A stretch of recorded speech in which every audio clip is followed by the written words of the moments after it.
नमस्कार, आप सबका एक बार फिर से स्वागत है तंत्र सत्य की खोज में।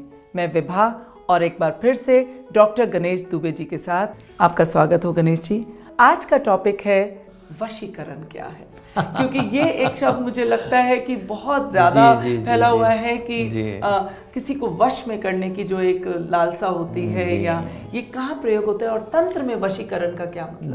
विभा, एक बार आपका पूरा धन्यवाद। जैसे कि आपने पिछले सीरीज़ में बातें की कि तंत्र क्या है, तंत्र के विषय में बात की। देखिए, तंत्र में वशीकरण जो है हमारा षटकर्म का पार्ट है। षटकर्म यानी 6 ऐसे कर्म जो हम करते हैं तंत्र के प्रयोगों द्वारा, पंचमकारों का प्रयोग करते हुए जो हम षटकर्म करते हैं वो षटकर्म आते हैं। पर गुरुदेव कहते थे कि षटकर्म सिर्फ षटकर्म नहीं है, ये और भी इसके आयाम हैं, जैसे मारण, मोहन, उच्चाटन, वशीकरण, आकर्षण, स्तंभन। ये मेन प्रकार है। लेकिन जब गुरुदेव इनके बारे में बात करते थे तो वो कहते थे कि और भी विस्तार है इसका। तो तंत्र सिर्फ कुछ शब्दों तक स्थित नहीं रह गया है, तंत्र का विस्तार बहुत है। तंत्र का मतलब ही एक्सपेंशन है। तो गुरुदेव कहते थे कि आप षटकर्म तक मत रुकें, तंत्र के आगे जाएं और उसके आगे देखें और उसको सीखें और उसको प्रयोग में लाएं। तो वशीकरण इसलिए है कि लोग आकर्षण, क्योंकि वासना से ज़्यादातर प्रयोग वशीकरण वासना की सिद्धि के लिए होते हैं। और अर्थ, धर्म, काम और मोक्ष में जो काम है, कामना, उसमें जो सबसे पहले काम, लोभ, मोह, माया, मद, मत्सर आता है। तो इसमें सबसे पहले काम यानी वासना आती है। तो वासना की पूर्ति के लिए लोगों ने वशीकरण का बहुत प्रयोग किया, या छोटे मोटे कार्य कराने के लिए वशीकरण का प्रयोग किया। क्योंकि मनुष्य के जीवन में वासना आती है, उसके बाद उसके जीवन में क्रोध आता है, फिर उसके जीवन में मोह आता है, फिर वो पथभ्रष्ट हो जाता है। तो वासना ही सारे फसाद का जड़ है। इसीलिए वशीकरण का प्रयोग आपने बहुत सुना होगा। Thank you Ganesh ji. मैं आपसे ये बात पूछना चाहती हूँ कि हम जब तंत्र की बात करते हैं और एक तांत्रिक को जब हम इमेजिन करते हैं तो हम क्यों देखते हैं या सोचते हैं कि उसने किसी, जैसे आपने ये सब पहना हुआ है, ये आभूषण, और इसका रहस्य क्या है कि जब हम तांत्रिक की बात करते हैं तो वो लाल टीका भी है और माला भी है और रुद्राक्ष भी है और अलग अलग आभूषण है। इनका क्या संबंध है एक तांत्रिक से और इन आभूषणों से? देखिए, आभूषणों का या टीके का या गले में बहुत मोटी मोटी मालाओं का, सिर्फ इसको इस तरह से समझ लीजिए जैसे एक नव विवाहता या एक नई वधू होती है, तो आप उसके हाथ में चूड़े से, उसके मांग के सिंदूर से और टीके से आपको पता चल जाता है कि ये नई नवेली दुल्हन है।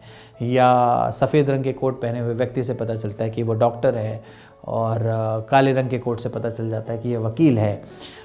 तो उसी तरह ये हमारे आभूषण हैं, हमारी पहचान है, हमारी संस्कृति है।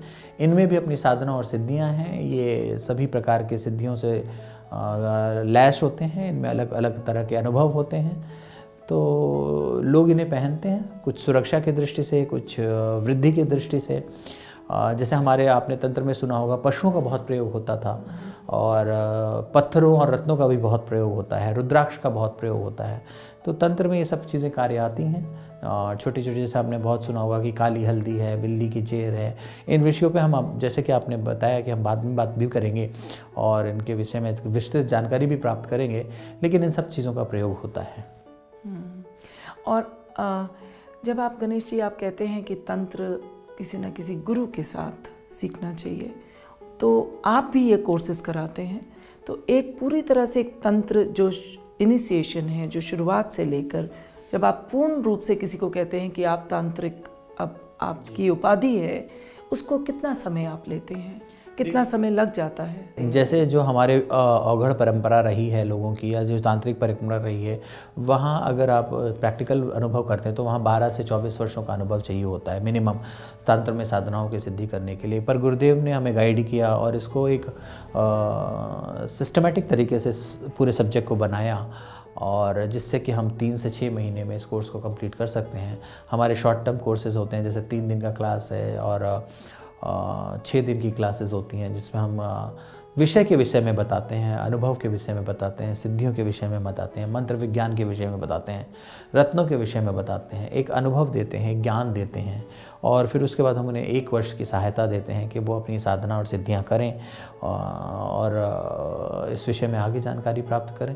क्योंकि देखिए, आज के समय में सबसे व्यक्तियों के पास वक्त नहीं है, और वक्त नहीं है और वो अपनी रोज़मर्रा की ज़िंदगी छोड़ना नहीं चाहता है, लेकिन अगर हमें उस तक तंत्र पहुंचाना है तो हमें उसके परिवेश में मॉडिफिकेशन करके थोड़ा सा चेंज करना पड़ेगा।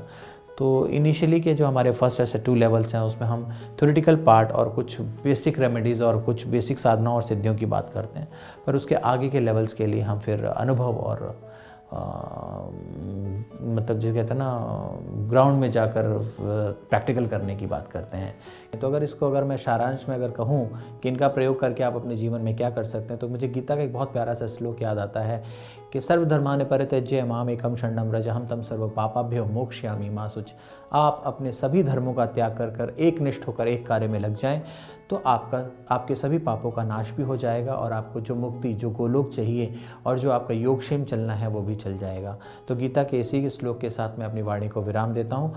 Thank you Ganesh ji.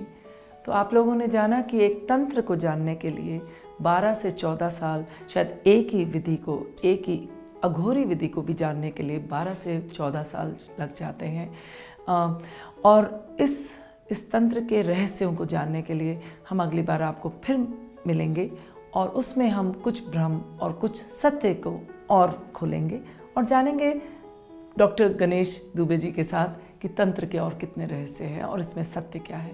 Thank you Vibha, आपका बहुत बहुत धन्यवाद ये अनूठा प्रयास करने के लिए और ऐसे सब्जेक्ट को छेड़ने के लिए कि जिस पे लोग बात करने से और कतराते हैं। आपने इतना बड़ा प्रयास किया, आपका पुनः धन्यवाद मेरी तरफ से और अग्नित्रा के पूरे परिवार की तरफ से कि आपने इस प्रयास को किया। और तंत्र समाज की बहुत बहुत शुभकामनाएं आपके साथ कि जीवन में आपको सब प्रकार का सुख मिले। धन्यवाद डॉक्टर विभा। Thank you.